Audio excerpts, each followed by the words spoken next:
On va remettre ça au Seigneur, puis on va commencer. Fait que Seigneur, on se remet encore une fois entre tes mains, afin que tu puisses, par ta parole, nous instruire. Et surtout, on est dans cette période où bientôt les élections s'en viennent. Fait qu'encore une fois, merci de nous montrer par ta parole quelle est cette institution que tu as établie, qui est le gouvernement politique. Merci d'avance, Père, au nom de Jésus. Amen. Donc, on va voir un sujet un peu spécial. C'est le chapitre 24 de notre confession de foi. Et puis, le premier paragraphe nous dit « Dieu, le suprême Seigneur et roi de tout le monde, a établi sous son autorité des magistrats ayant autorité sur les citoyens pour sa propre gloire et pour le bien du public. À cet effet, il a donné le pouvoir du glaive pour la protection et l'encouragement des gens de bien et pour le châtiment des malfaiteurs. » Donc, premier point dans Romains 13, versets 1 à 4, on voit la parole de Dieu qui dit que toute personne soit soumise aux autorités supérieures, car il n'y a point d'autorité qui ne vienne de Dieu, et les autorités qui existent ont été instituées de Dieu. C'est pourquoi celui qui s'oppose à l'autorité résiste à l'ordre que Dieu a établi, et ceux qui résistent attireront une condamnation sur eux-mêmes. Et ce n'est pas pour une bonne action, c'est pour une mauvaise que les magistrats sont à redouter. Veux-tu ne pas craindre l'autorité? Fais le bien et tu auras son approbation. Le magistrat est serviteur de Dieu pour ton bien. Mais si tu fais le mal, crains, car ce n'est pas en vain qu'il porte l'épée, étant serviteur de Dieu pour exercer la vengeance et punir celui qui fait le mal. J'ai rajouté les versets 5 et 7, mais on va les lire plus tard. Mais on voit ici un point important. Ce qui est intéressant avec la parole de Dieu, c'est qu'on a toujours d'abord l'instruction du principe, OK? Quand c'est établi. Par exemple, ici, les autorités, le principe, c'est qu'ils doivent avoir finalement notre soumission. Mais en même temps, c'est comme les parents. Tu sais, la parole de Dieu dit aux enfants d'obéir à leurs parents, d'honorer ton père et ta mère. Maintenant, il faut rajouter juste un petit point que les Écritures nous montrent, parce qu'on est dans un monde déchu, là. Autant les parents que les gouvernements, toute forme d'autorité, tant qu'ils sont dans leur mandat, il ne faut pas oublier que l'autorité a été déléguée de Dieu pour notre protection, pour le bien, pour protéger le bien et honorer le bien et punir le mal. Ça, c'est très important. C'est pour ça que, tu sais, les enfants, je ne sais pas moi si on entend des horreurs des fois, que des enfants ont été abusés par leurs parents, par leur père. C'est... À la limite, tu te demandes ce qui s'est passé dans la tête de ce monde-là. C'est pervers, pas à peu près. Mais un père ne peut pas prendre la Bible en disant « Non, tu dois te soumettre à moi dans quelque chose qui est hors mandat. » Parce que les apôtres eux-mêmes, le Seigneur Jésus-Christ nous a demandé de prêcher la bonne nouvelle. Et quand les autorités en Israël ont dit « On vous défend de prêcher l'œuvre de Jésus-Christ », eh bien, les apôtres ont dit « Désolé, on va obéir à Dieu plutôt qu'à vous. » Parce que là, ils étaient hors mandat. C'est important aussi de réaliser que le gouvernement n'a pas reçu la délégation de Dieu pour former la pensée du citoyen. Il est là pour protéger ses droits, protéger sa liberté, le protéger contre ceux qui font le mal. Mais il n'est pas le faiseur. Et ça, c'est un danger qui est arrivé malheureusement à plusieurs reprises dans les autres nations. Parce que les autres rois, durant le temps qu'Israël était finalement une théocratie, eh bien, les autres nations s'inspiraient finalement de leurs croyances et les autorités, pour prendre plus de pouvoir sur les gens, ils se déclaraient des fils de Dieu, tu sais, des délégations de Dieu. Et ça, si vous remarquez, en Israël, Dieu a séparé le pouvoir royal du pouvoir religieux, contrairement dans le monde païen. Et puis le danger, c'est que depuis que Christ est venu, eh bien, finalement, il a accompli une œuvre et Israël, qui avait perdu de vue qu'ils étaient l'image de ce qui devait venir et non pas la réalité finale. Quand Christ est venu et qui est mort sur la croix, Moïse avait déjà dit d'avance, quand le prophète va venir, puis il dit un prophète comme moi, il annonce au fond quelqu'un qui va inaugurer une nouvelle alliance qui était prophétisée par après par les prophètes, là. Mais quand Jésus-Christ est venu, si les autorités en Israël l'ont rejeté, selon la loi de Moïse, si tu rejettes ce prophète, tu vas être rejeté de la nation. Ça, c'est très important qu'on le comprenne. Donc, en d'autres mots, Israël, étrangement, est rejeté d'être Israël. Et ceux qui ont cru en Christ sont restés un reste que le Seigneur s'est préservé pour être l'Israël de Dieu. Et nous, les païens qui avons cru, eh bien, comme il est dit dans Romains chapitre 10, eh bien, on est greffé, ou en Romains chapitre 11, 10, je pense, on est greffé sur l'Israël de Dieu. Ça, c'est très important. Maintenant, il faut comprendre une chose. Aucune nation dite chrétienne a le droit de se déclarer théocratique. Ça, c'est très important.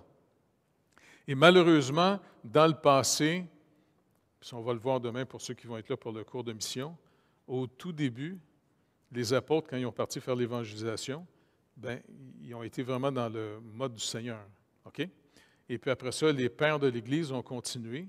Malheureusement, plus tard, au temps de Clovis et puis Charlemagne, eh bien, malheureusement, on a imposé le christianisme comme une religion obligatoire. Et si tu ne devenais pas chrétien, tu pouvais aller même en prison. Et c'est défendu dans les lois de Dieu, ça. Oui? Oui. Non, non, parce que quand Christ est venu, il a tout accompli et puis il a rappelé à Israël qu'il devait venir de leur chair et c'est lui l'Israël de Dieu, le véritable. Le temple a été détruit, le Pierre, parce que c'est lui le vrai temple. C'est lui le pain du ciel, c'est lui l'eau, c'est lui la vérité, c'est lui la parole de Dieu. En réalité, Israël devait réaliser que quand Christ est arrivé, il était tout ce qu'eux étaient l'image. Mais ils ont refusé de se voir comme étant l'image, ils ont vu se voir comme étant l'original.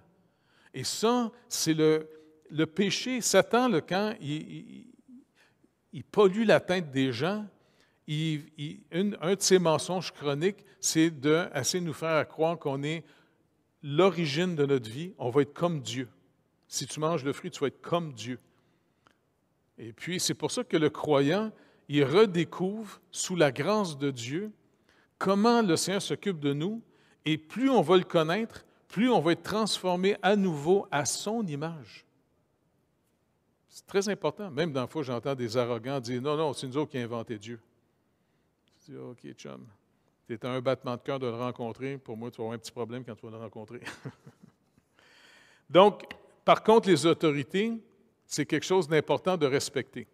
Mais respecter ne veut pas dire qu'on obéit aveuglément. Si, par exemple, certains pays comme le nôtre encouragent les gens à tuer les enfants, eh bien, nous, en tant que chrétiens, si vous êtes vraiment nés de nouveau, je suis désolé, vous ne pouvez pas tuer un enfant.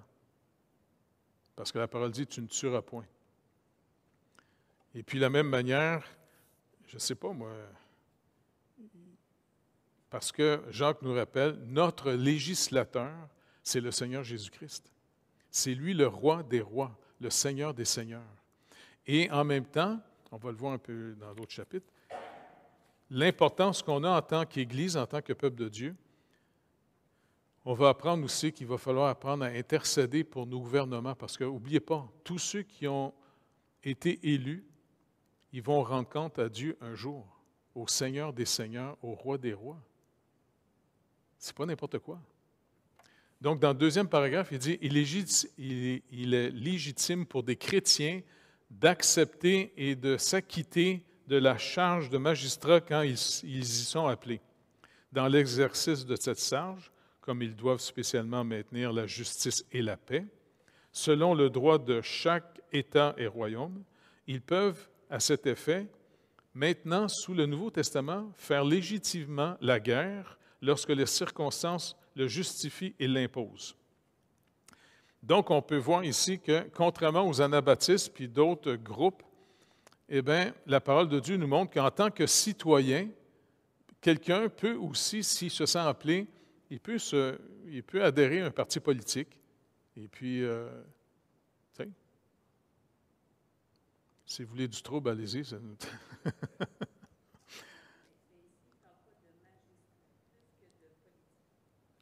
Bien, magistrat, ça veut dire en d'autres mots, parce que là, ça a été écrit dans une époque, on est en 1689, et on est encore dans la monarchie de l'époque.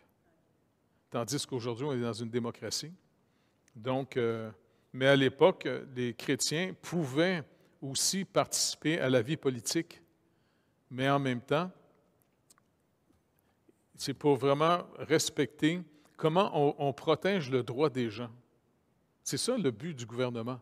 Parce qu'oubliez pas, est-ce que vous savez quand est-ce que Dieu l'a établi, cette institution?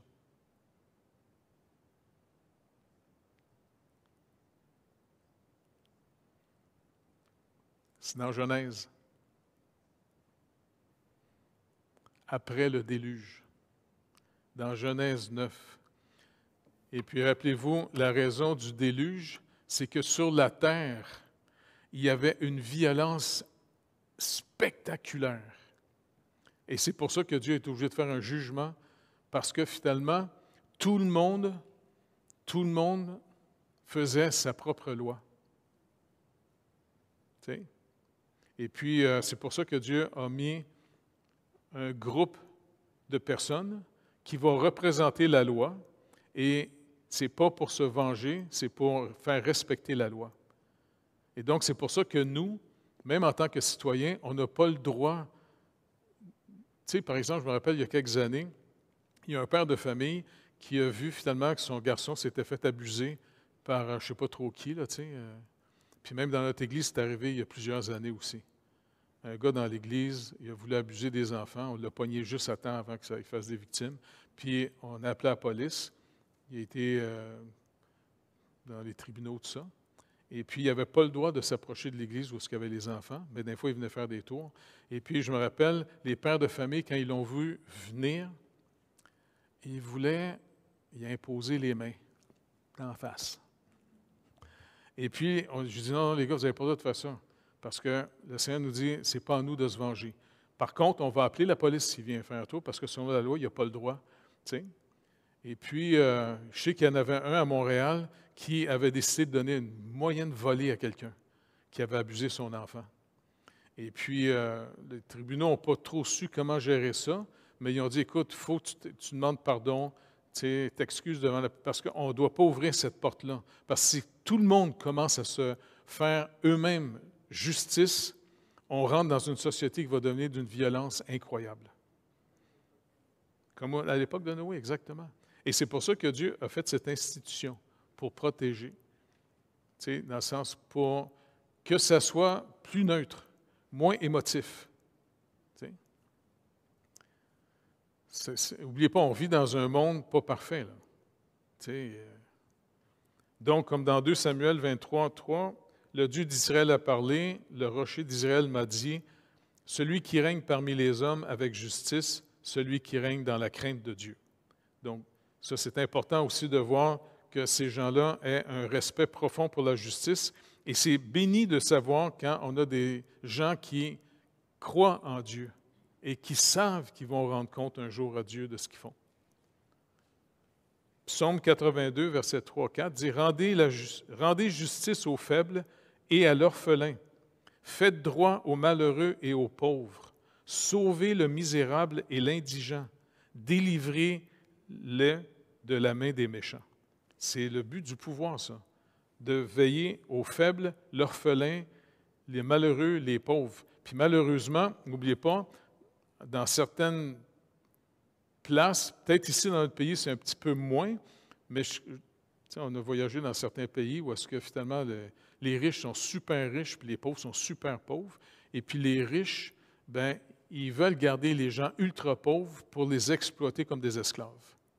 Et ça, c'est une horreur. Et c'est de ça que Dieu, finalement, un jour, va demander compte. N'oubliez pas, on s'en va tous vers le jugement. Ça, c'est très important qu'on le comprenne. C'est pour ça que d'abord, Christ est mort pour nous délivrer du péché. Mais en tant que croyants, pensez pas qu'au nom de la grâce, que le Seigneur a justifié le péché. Il n'a pas justifié le péché, il a pardonné et justifié le pécheur. Et puis après ça, il lui accorde son esprit pour nous faire marcher dans l'humilité et dans la crainte de Dieu. La crainte de Dieu, c'est le respect profond de Dieu. Parce que, écoutez, honnêtement, quelqu'un qui vit dans le mal et qui se dit chrétien, ça, il y en a tout le temps eu au travers de toute l'histoire de l'Église, malheureusement. Tu sais, des hypocrites, des faux, des menteurs, comme Jean le dit dans sa première lettre. Ces gens-là oublient qu'un jour, ils vont vraiment rendre compte au Seigneur. C'est un danger de vivre dans un esprit religieux plutôt que de vivre dans une vraie relation avec Dieu qui est rétablie par le sacrifice et la nouvelle naissance dans notre vie. Tu sais, c'est très important.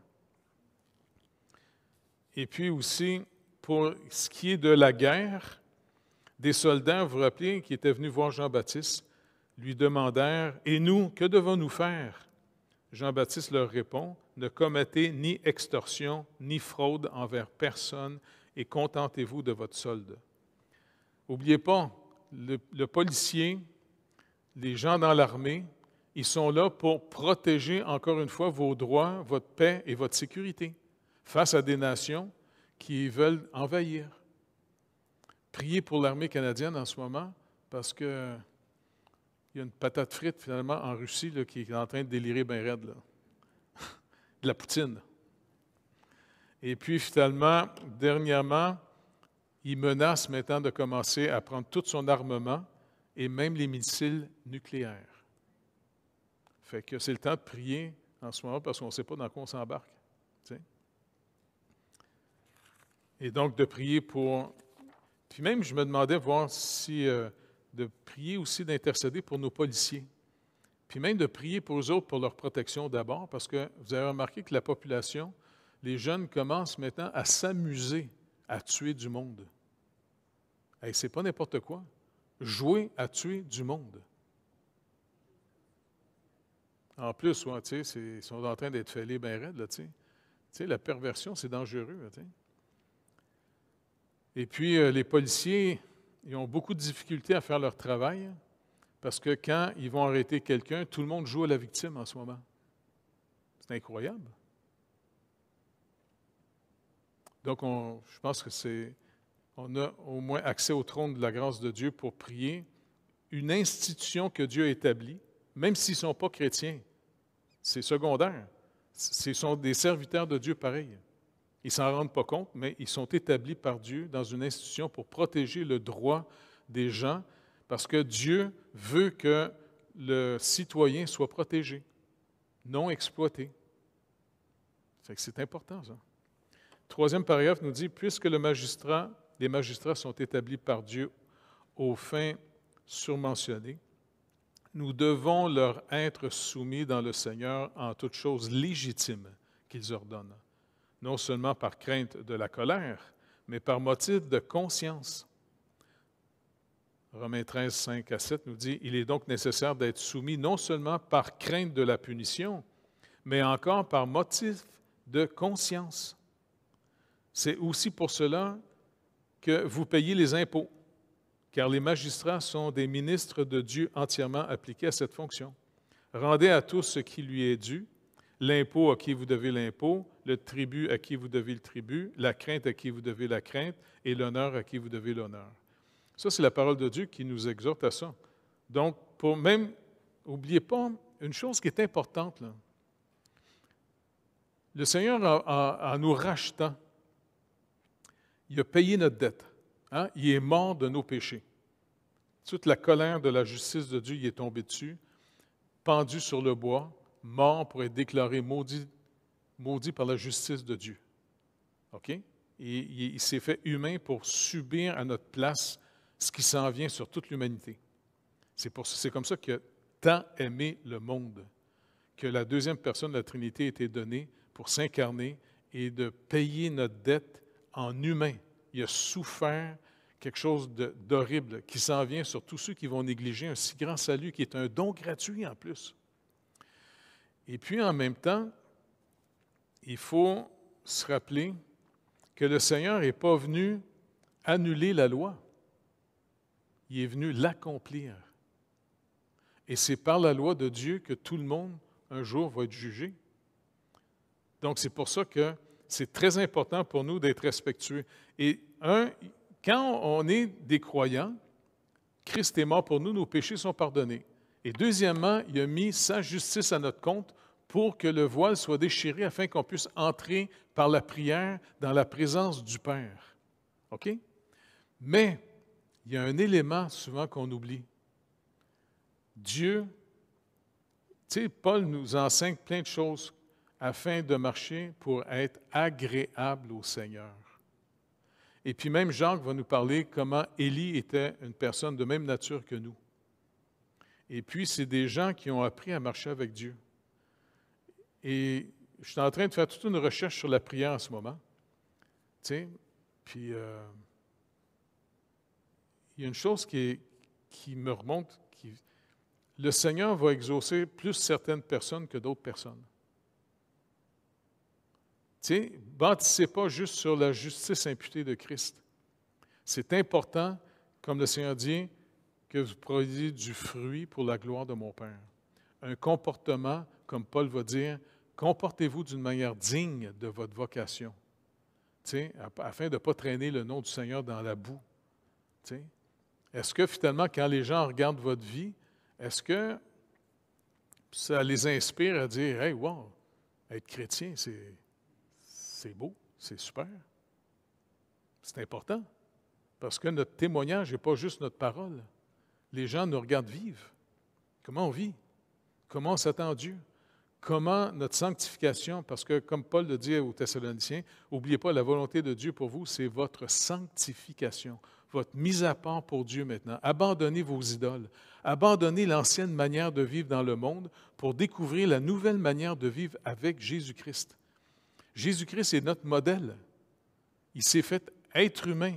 Il nous a montré l'humilité, la douceur, l'attente de son Père, de connaître la volonté de son Père. Comme il disait à ses disciples, j'ai mangé une nourriture que vous ne connaissez pas, c'est de faire la volonté de celui qui m'envoie.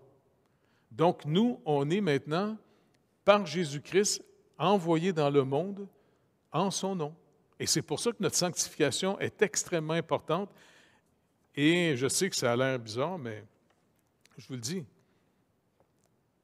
Je ne sais pas, moi, je pense à un homme comme, tu sais, je me rappelle, je vais mettre son nom. L'audace de la foi, là. C'est Georges Muller, merci.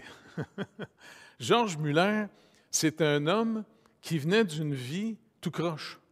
Et son père voulait qu'il devienne pasteur parce qu'en Angleterre, malheureusement, eh bien, l'Église, elle est sous l'autorité civile. C'est le gouvernement qui paye, tu sais, les pasteurs puis tout ça. Les gens sont obligés par les impôts de payer, tu sais. Et puis son père dit, regarde, je vais payer tes études, et puis comme ça, tu vas avoir un presbytère payé par le gouvernement, puis je vais aller rester là. Le gars voulait profiter, tu sais. Fait que son fils, au début, il dit, ah, bonne idée, OK. Fait qu'il s'en va à l'école biblique. Et puis dans l'école biblique, la parole le touche tellement, bing, il se convertit. Il se tourne vraiment vers Christ. Puis, à un moment donné, il réécrit à son père en disant, « Père, en passant, je ne serai pas un pasteur payé par le gouvernement. » Son père a capoté bien raide, tu sais. Et puis il dit, « Non, parce que je veux connaître le Seigneur, et puis je veux être un pasteur pour les gens qui sont démunis. » Tu sais, encore une fois, il était vraiment touché par l'Esprit de Dieu. Plutôt que de vouloir être un pasteur de riche pour aller chercher le cash, puis de toujours avoir de l'argent, puis tout ça. Non, il dit, je vais aller vers ceux qui sont démunis, et puis en même temps, je vais me mettre dans une situation, moi le premier, je vais me mettre en situation pour voir comment on dépend du Seigneur. Et c'est comme ça que le gars a commencé des orphelinats. Et puis qu'il dit à ses équipes, vous demandez de l'argent à personne. nous allons continuellement prier le Seigneur pour que lui-même s'occupe de ces enfants-là, parce que je veux apprendre à... Parce que, n'oubliez pas, les pauvres de l'époque en Angleterre, dans la Révolution industrielle, on est au 19e siècle, ils sont ultra exploités. Et même les enfants sont engagés dans des mines, sont engagés dans des entreprises, tu sais, et puis il y a plein d'orphelins dans les rues, mais le gouvernement ne s'en occupait pas. Et puis lui, il a été vraiment touché par l'Esprit de Dieu. L'amour de Dieu touche le vrai croyant. Et puis, l'amour de Dieu, c'est en vue de manifester sa miséricorde et sa compassion et sa grâce. Et puis, c'est comme ça que Georges Muller est devenu un pasteur, pas juste une grande gueule qui parle, mais quelqu'un qui était capable de montrer aux gens comment il s'attend à Dieu. Et puis, écoutez, de ces orphelins-là, il a fait plein d'orphelinats comme ça, eh bien, il leur a appris à ces enfants-là, qui étaient seuls, maintenant, je vais vous montrer qui est votre Père, parce qu'il y a des promesses dans la parole de Dieu que Dieu fait une grâce toute particulière aux orphelins. Et puis, il leur a montré finalement comment s'attendre à Dieu, parce qu'il va vous adopter, il va s'occuper de vous, il sait que vous êtes seul dans le monde. Et puis, ça a fait beaucoup d'hommes et de femmes de Dieu dans ces orphelinats. Pour moi, ces gars-là, je les aime énormément parce que c'est plus que juste des théoriciens. Tu sais, c'est des gens qui, quand ils parlent, ils l'ont vécu. Ils sont des témoins. Ils savent de quoi ils parlent. Et puis, c'est pour ça que l'intégrité, notre sanctification est fondamentale dans notre marche avec le Seigneur parce qu'il a rétabli une relation avec nous. Quand on établit une relation avec quelqu'un, c'est pour développer quelque chose ensemble, pas vrai? Et le Seigneur, s'il développe une relation avec nous, eh bien, c'est pour nous sanctifier, comme il dit, « Je suis saint, vous serez saints ». Vous êtes, en d'autres mots, vous êtes complètement séparés des ténèbres, séparés du mal, séparés du mensonge, séparés de toutes ces choses-là. Et puis, le Seigneur lui-même va pourvoir. Et c'est fascinant de vivre comme ça. Ça, c'est des vrais serviteurs de Dieu qui ont atteint une maturité parce que quand ils vont enseigner, d'abord, ils vont dire au Seigneur, est-ce que j'ai le droit aujourd'hui d'enseigner ça? Je suis rendu là, moi, là? Tu sais? Parce que moi, toutes les fois que j'enseigne, je me dis tout le temps, si le Seigneur Jésus serait assis dans, tu sais, là, puis il me regarderait en disant, attends, chum, on se connaît-tu, moi et toi, là-dessus? Tu sais? Ça fait que c'est pour ça que c'est toujours le fun de se mettre dans le trouble pour voir comment on dépend du Seigneur, comment on marche avec lui. Tu sais? Donc, Romains 13, 5 à 7, comme on a lu, bien, on donne l'honneur à qui on doit l'honneur. 1 Pierre 2, 17, Pierre nous dit « Honorez tout le monde ». Donc, le but, c'est d'avoir du respect pour tout le monde, sans exception. Aimer les frères. Ça, c'est fondamental parce que c'est Jean qui va le développer. Si vraiment vous avez découvert l'amour de Dieu pour vous, un amour par pure grâce et non pas par mérite, c'est pas qu'on méritait d'être aimé de Dieu. Lui est venu vers nous par pure grâce, bien, c'est supposé de donner un nouveau comportement dans notre vie, que nous-mêmes, comment on va aller vers les autres, toujours par pure grâce et non juste par mérite. T'sais? Et puis, craignez Dieu, honorez le roi. N'oubliez pas, c'est écrit dans le temps des monarchies. Là, t'sais. Puis dans ce temps-là, tu ne pouvais pas voter pour le roi. Là, il était là. En ce moment, nous autres, on est à veille de voter bientôt. Fait que lisez bien finalement leur programme pour voir qui vous allez, parce qu'on est responsable de pour qui on va voter. Là. Je ne vous dirai pas pour qui voter, moi, là. Ça ne m'appartient pas, ça. 1 Timothée 2, versets 1 à 2, et puis ça, pour moi, c'est le passage, je trouve, le plus pratique pour nous maintenant. « J'exhorte donc, » Paul écrit à Timothée, « avant toute chose, j'exhorte donc avant toute chose, à faire des prières, des supplications, des requêtes, des actions de grâce pour tous les hommes, pour les rois et pour ceux qui sont élevés en dignité, afin que nous menions une vie paisible et tranquille en toute piété et honnêteté. Donc, c'est vraiment important de prier pour nos gouvernements pour qu'on puisse conserver une vie tranquille. Écoutez, le privilège qu'on a, nous, de pouvoir servir Dieu, et puis que les gouvernements, finalement, juste le bâtiment ici, qu'on n'a pas à payer de taxes, là, parce que la journée qu'ils vont nous faire payer des taxes, là, ça va être de l'argent en citron qui vont sortir. Ou l'argent que vous donnez, vous avez un reçu d'impôt. En d'autres mots, le gouvernement participe avec nous financièrement aux œuvres qu'on fait. Donc, c'est un privilège. Ce n'est pas dans tous les pays que ça se passe, ça. Et puis, il protège nos droits, encore. On a le droit d'être chrétien. Et nous, en tant que croyants, il faut vraiment prendre la leçon du passé. Malheureusement, il y a eu un danger. L'Église et le pouvoir politique se sont mis ensemble. Et, comme je vous dis, Clovis et puis Charlemagne après, et puis même autant dans l'Empire romain, Constantin, lui, avait comme légalisé finalement le christianisme, parce qu'oubliez pas, les Juifs contestaient les chrétiens pour qu'ils n'aient pas les droits qu'eux avaient. Parce que longtemps, l'Empire romain, on pensait que les chrétiens, parce que vu que ça sortait du judaïsme, Jésus, et ainsi de suite, là, les apôtres, ils pensaient que c'était une secte juive. Ils donnaient les droits comme aux Juifs. Et les Juifs ont contesté ça pour vraiment que les chrétiens soient... Puis après ça, bon, on est tombé dans un temps de persécution pendant 200-300 ans. Tu sais, les chrétiens se faisaient massacrer jusqu'à ce que Constantin arrive. Et là, lui, il a réalisé, par la grâce de Dieu, Dieu a vraiment intervenu sur sa vie pour dire, OK, on va arrêter de persécuter les chrétiens. C'est une religion, ils ont le droit. Ils ont le droit. Théodose, lui, par contre, a imposé le christianisme dans l'Empire pour faire le citoyen. Grave erreur. L'Empire, c'est pour ça qu'après ça, ils ont commencé à appeler ça le Saint-Empire romain. Ce n'est pas une théocratie. En d'autres mots, on doit aussi respecter quelqu'un qui ne veut pas croire. Tu sais, ça ne nous appartient pas. Parce que si nous, on croit, ce n'est pas qu'on est meilleur que les autres, c'est que le Seigneur nous a fait une grâce de déchirer le voile. Et puis cette lumière a touché nos cœurs. Mais on n'a pas le droit d'imposer la foi.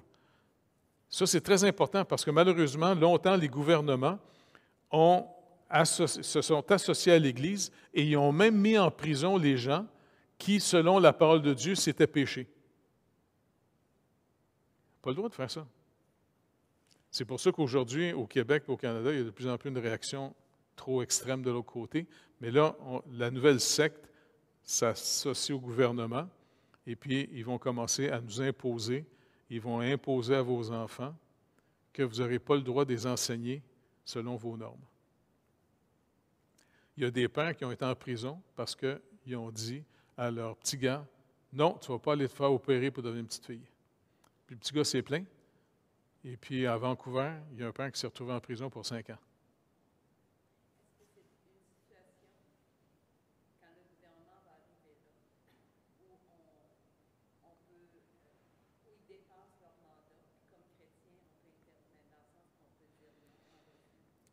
Oui, parce que comme on a l'exemple des apôtres, quand ils deviennent hors mandat, ce n'est pas qu'on prend les armes pour les attaquer.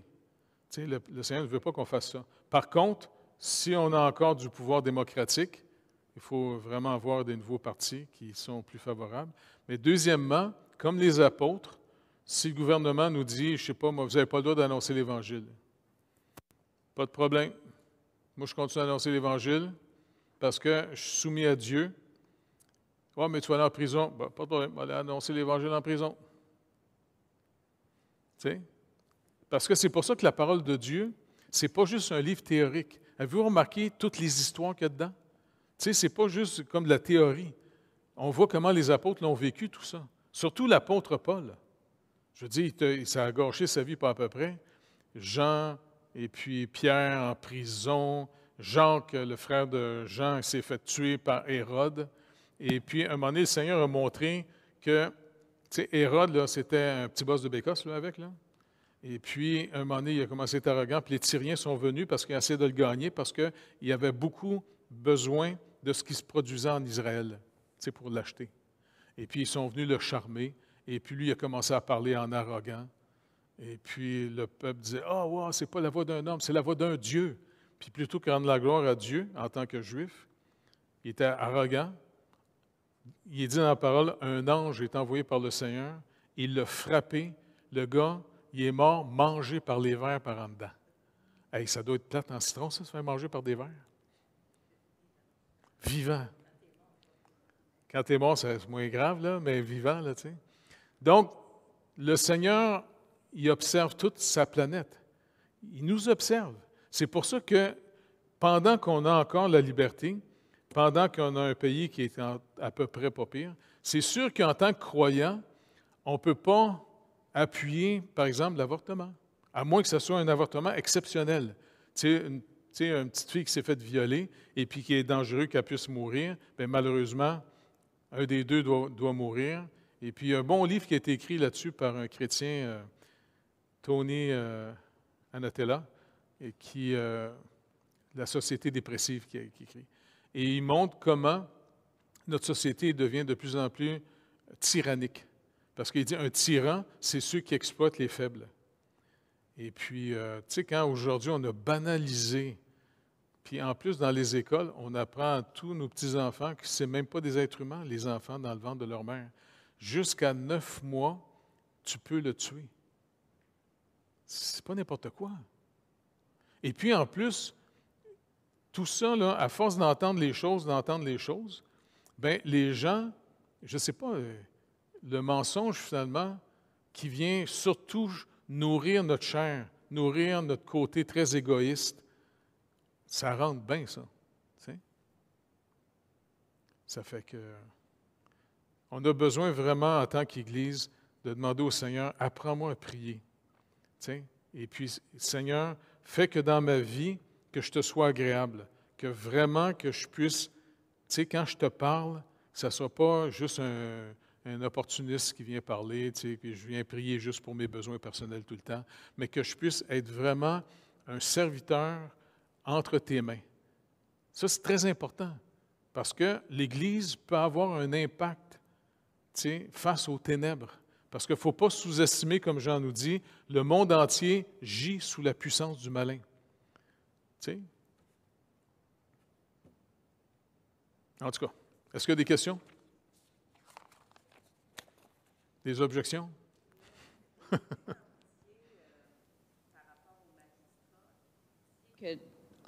Oui, vas-y. Juste pour clarifier, vous disiez que le gouvernement n'a pas le mandat de former notre pensée. Je n'ai pas compris le reste. Exactement. Le gouvernement son rôle, c'est de protéger vos droits, protéger votre liberté et non de former l'individu. Ça, c'est très important. Et puis, malheureusement, ça s'est fait au travers des siècles.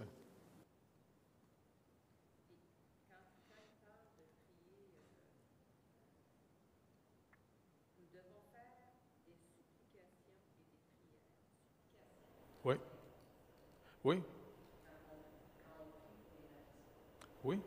C'est pour ça que de prendre très au sérieux, quand Paul dit, les supplications, c'est vraiment supplier le Seigneur de revenir pour pas juste prier de manière superficielle.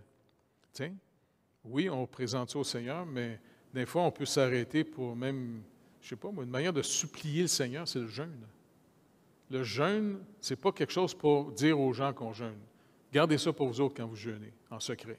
Parce que le Seigneur lui-même, il dit, quand tu jeûnes, parfume ta tête, habille-toi en fête, que personne ne sache que tu es en train de jeûner. Parce que ton Père voit dans le secret. Le vrai jeûne, c'est une manière de s'humilier devant le Seigneur en se rappelant, moi, je n'ai pas le pouvoir de changer ces choses-là. Mais toi, il n'y a rien d'impossible pour toi, Seigneur. Le Seigneur Jésus te reçoit tout pouvoir dans le ciel comme sur la terre. Donc, on peut te demander, parce que Paul, quand il prie pour les croyants, rends-nous intelligents, afin que même nos prières soient des prières que tu reçois. Tu sais, que ce ne soit pas juste des paroles vaines qu'on est en train de donner. Et puis de ne pas juste prier pour notre époque maintenant, qu'on puisse préparer l'époque de nos enfants, puis l'époque de nos petits-enfants. Dans quel monde ils vont vivre, là? Qu'eux-mêmes, ils puissent connaître le Seigneur Donc, encore une fois, que nous, les parents, les grands-parents, toute l'Église, les gens matures, vous soyez, comme Paul a dit, ils puissent imiter. N'oubliez pas, une manière d'apprendre, c'est d'imiter quelqu'un. Moi, j'ai été extrêmement béni par tous les hommes et les femmes de Dieu que le Seigneur a mis au travers de ma vie. J'ai beaucoup plus appris en les observant comment ils vivaient avec le Seigneur, comment ils organisaient leur vie pour marcher dans le Seigneur. Tu sais, ce n'était pas juste aller à l'église le dimanche et puis, OK, j'ai fait mon temps, blabla. Tu sais. Non, toute leur vie était dans le Seigneur. Que ce soit Ness, même M. Howard, Mme Howard, j'ai eu la chance, M. Alexander en Suisse, tu sais, qui m'a mis sous son aile un moment donné, puis il était comme un bon père pour moi. Là. Il était incroyable, tu sais. Et puis, tous ces gens-là, même Pasteur Schaller pour la mission, ainsi de suite, pour moi, ça a été des exemples de vie. C'est bien plus que juste des gens qui parlent. Est-ce que finalement, tu es capable de démontrer que tu le vis, ça, ce que tu parles? Tu sais, c'est pour ça, c'est vraiment important pour nous autres de développer notre relation avec le Seigneur, dans la marche avec le Seigneur. Très, très important. C'est pour ça que Paul peut dire « Soyez mes imitateurs comme je le suis moi-même de Christ ». Et puis, il a appris des autres comment Jésus a vécu. Tu sais, c'est la vie humaine par excellence, le Seigneur Jésus. Et puis, il n'a jamais eu de problème à vivre dans l'humilité. Il n'a jamais cherché d'aller chercher des riches pour profiter d'eux autres, pour faire ses business. Avez-vous remarqué? Il a pris des gens bien ordinaires, méprisés même par l'élite, et puis finalement, il leur a montré comment on dépend du Père. Et les apôtres ont été impressionnés par la vie de Jésus. Souvent, le matin, très tôt, qu'est-ce que le Seigneur faisait souvent? Exactement. Il se levait avant le lever du soleil, il se retirait, il allait dans un lieu secret et il allait prier son Père. Écoutez, Dieu fait homme, il prie son Père, il prie Dieu, parce qu'il vit en humain. Donc, ce qu'il nous demande de faire, il est obligé de se l'imposer à lui-même. Pour connaître la volonté de son Père, il fallait qu'il se mette à part, qu'il ait intercédé, prié pour recevoir la volonté de son Père. La vie du Seigneur Jésus est une vie incroyable. Tu sais, dans ça, c'est une vie humaine. Dieu nous a donné un modèle. Le Dieu invisible s'est rendu visible en Jésus-Christ, mais en plus, pour que ça nous soit, qu'on puisse l'absorber. Tu sais, Dieu lui-même, il est éternel, il est glorieux, il n'a jamais faim, il n'a jamais soif. Je dis, tu sais. Mais le Seigneur, il s'est fait en humain, il avait faim, il avait soif, il était fatigué. Et il devait dépendre de son Père. Et c'est comme ça qu'il nous apprend. Il dit maintenant, comptez sur moi. Écoutez, c'est fascinant. C'est pour ça que notre vie chrétienne, il ne faut pas que ce soit juste comme on vient, tu sais, je ne sais pas moi, le dimanche à l'église, bing, bing, puis tu sais, on retourne vers notre vie, tu sais, une vie fade la semaine. Même quand on s'en va travailler, OK, c'est notre champ de mission. Seigneur, je vais travailler comme si je travaille pour toi. Et tu sais, puis moi, quand je partais travailler à l'hydro, ben, tu sais, c'était mon champ de mission. Et puis je travaillais le mieux possible parce que, comme il dit, quand vous travaillez comme pour le Seigneur et non pour plaire pour les hommes. Puis en même temps, j'écoute, Seigneur, je vais être un témoignage que si tu m'ouvres, je vais prier, je vais intercéder pour tous ces gens au bureau, là. Puis il m'a prié jusqu'à temps que, il m'a supplié parce que même Paul, il dit, priez que le Seigneur m'ouvre une porte pour annoncer la parole. C'est le Seigneur qui ouvre la porte. Ce n'est pas nous autres qui sommes des vendeurs qui font de la pression, là, tu sais. Et fait que moi, quand j'arrivais dans tous les bureaux, j'avais des contrats, tu sais, différents, c'est le fun. Eh bien, tu sais, j'allais bonjour tout le monde, blablabla, tu sais. Puis je voulais travailler le mieux que je pouvais. Et puis, j'avais un petit calepin, je notais les noms. Je priais régulièrement dans l'autobus quand je partais le matin. Seigneur, je vais aller rencontrer une telle, un tel, une telle, une telle. Écoute, s'il vous plaît, bénis-les. Écoute, Seigneur, je peux juste te demander une chose. Ouvre une porte qu'à un moment donné, je peux annoncer ton évangile. Parce qu'à la job, ce n'est pas n'importe quoi. Là, je ne suis pas payé par l'hydro, moi, pour annoncer l'Évangile. Là, et puis, à toutes les places, après peut-être un mois ou deux, en intercédant pour eux autres, c'était comme, tu sais, mon champ de mission. eh bien, il arrivait toujours une occasion, à un moment donné, bing, on dirait que le Seigneur ouvre une porte pour annoncer l'Évangile. Puis à tous les bureaux, il y a des gens qui se sont tournés vers le Seigneur. Ceux qui ne voulaient rien savoir, je dis, pas de problème, c'est votre choix. Au moins, moi, j'ai dit l'Évangile. Quand on va se voir devant le trône de Dieu, rappelez-vous, moi, je vous ai parlé. Hein? J'ai donné la bonne nouvelle. Et puis, c'est comme ça, tu sais, que certains sont venus au Seigneur dans l'Église, tu sais. Fait que, écoutez, demandons au Seigneur qu'il nous rende ultra conscients qu'il nous a recréés en Jésus-Christ et déjà, nous, on est destinés à la prochaine création. On est délivrés finalement des ténèbres éternelles. Et puis, le Seigneur nous a donné la seule solution. Imaginez qu'on ait au milieu de nous quelqu'un qui fait de la recherche en sciences, dans le médicament, puis il aurait trouvé, je ne sais pas, un médicament qui enlève le cancer en 2 pilules. Est-ce que vous seriez intéressé de le faire savoir aux gens? On a quelque chose que plus qu'une pilule, là. T'sais? Mais encore une fois, n'oubliez pas, les ténèbres sont extrêmement puissants. Et puis, c'est pour ça que Jésus dit, je suis venu libérer les captifs. C'est dans la tête que les gens sont captifs.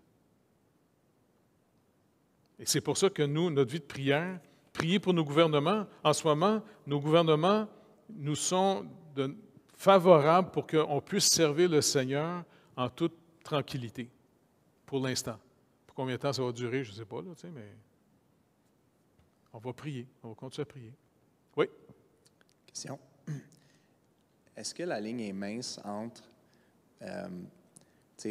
participer activement, mettons, à la défense de nos droits en tant que croyants, par exemple, défendre l'avortement, l'euthanasie, tout ça, combattre un peu ça, et d'imposer une théocratie. Comme on peut le voir aux États-Unis, est-ce que la ligne est mince entre participer activement à défendre ces droits-là et de pas par inconsciemment désirer imposer une théocratie sur une nation, mettons? Je pense que, comme tu dis, il faut être prudent là-dessus. Bien, justement, aller être actif en politique et tout ça pour défendre les droits des croyants, puis tout ça, mais par la bande de pas... Demain matin, il y a un réveil au Québec, tout le monde devient croyant. Miracle de Dieu. S'il y a un réveil au Québec, ça serait béni. Ben oui. Et en même temps, il faudrait que les chrétiens, plutôt que d'embarquer avec le gouvernement pour mettre des lois, pour mettre les gens en prison, parce qu'il ne faut pas oublier une chose. L'avortement, c'est une solution à un problème. C'est ça le problème. Ouais. Donc, nous autres, les chrétiens, il faudrait arriver dans la société avec une meilleure solution, tellement meilleure que les gens seraient favorables pour venir en majorité vers cette nouvelle solution. Tu comprends? Mm-hmm. C'est pour ça que, même avant, l'homosexualité est allée en prison, tu sais, parce que finalement, l'Église condamnait ça.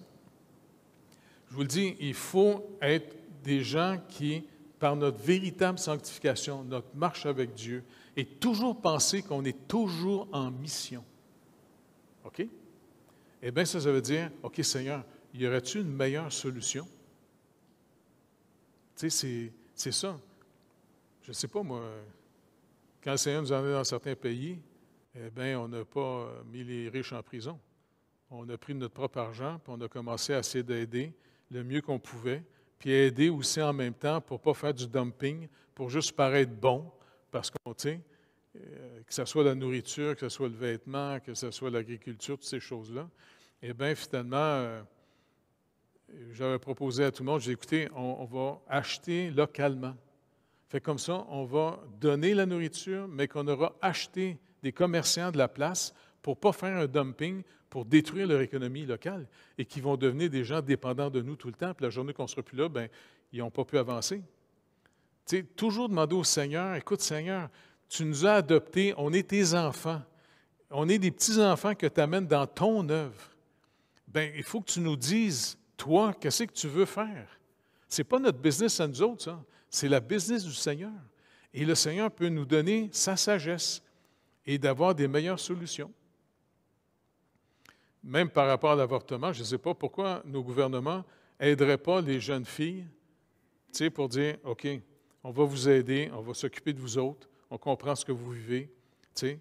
Et puis, combien de familles, même au Québec, veulent adopter des enfants, qui sont obligés d'aller dans d'autres pays parce qu'on tue 30 000 enfants par année ici. Tu sais, je veux dire, il y aurait des solutions, puis qu'on pourrait aider plutôt que les condamner. Donc, c'est pour ça qu'il faut vraiment trouver la vie, les solutions. Parce que quand le Seigneur est venu, il a fait des guérisons, des délivrances. Il n'est pas venu condamner tout le monde. S'il y en a un qui aurait pu condamner tout le monde, c'était lui. Il n'a pas condamné. Il a pardonné, il a sauvé, il a guéri, il a même ressuscité des morts, il a nourri des foules. Et puis, c'est comme ça que l'Église doit être. On doit de plus en plus avoir des solutions créatives de vie plutôt que juste de la condamnation. Ça marche? On va arrêter, on va aller souper. OK. Fait que Seigneur, on te demande encore une fois, s'il vous plaît, Saint-Esprit de Dieu, vu que tu es en nous, Dieu, tu nous habites par ton Esprit. À cause de toi, Seigneur Jésus-Christ, pour qu'on puisse marcher comme ton corps. Et c'est toi la teinte du corps. Ce n'est pas nous la teinte, c'est toi. Remplis-nous de ta sagesse et de ton intelligence et surtout de ta volonté, afin qu'on discerne de plus en plus des solutions de vie, vraiment de vie. Et Seigneur Dieu, tu es venu nous amener ta joie. Et la joie du Seigneur est notre force. Et tu es venu nous amener, Seigneur Dieu, pas une condamnation, tu es venu nous amener un salut, une délivrance, une espérance. Et Seigneur Dieu, écoute, tu es la solution, la seule solution pour l'humanité. Parce que de toute façon, on s'en va tous vers la mort physique. Mais pour ceux qui ont mis leur confiance en toi, bien, c'est toi qui viens nous chercher quand ça va arriver. Mais entre-temps, rappelle-nous qu'on est en mission. Tu dis même par l'apôtre Paul, comportez-vous d'une manière digne de votre vocation. On n'est pas en train de vouloir faire des œuvres pour être sauvés, parce qu'on veut, en tant que tes enfants, Père, marcher avec toi. Prends-nous par la main. Tu le sais, Seigneur Dieu, comme des petits-enfants, des fois, on ne sait pas où on s'en va. Mais tu nous rassures. Amène-nous dans ton œuvre. Rends-nous capables, instruis-nous, Seigneur, afin qu'on soit comme tu l'étais quand tu étais en Israël, en vivant. Merci d'avance, Père, au nom de Jésus. Et merci de bénir tout le monde ici abondamment. Amen. Merci d'être venu.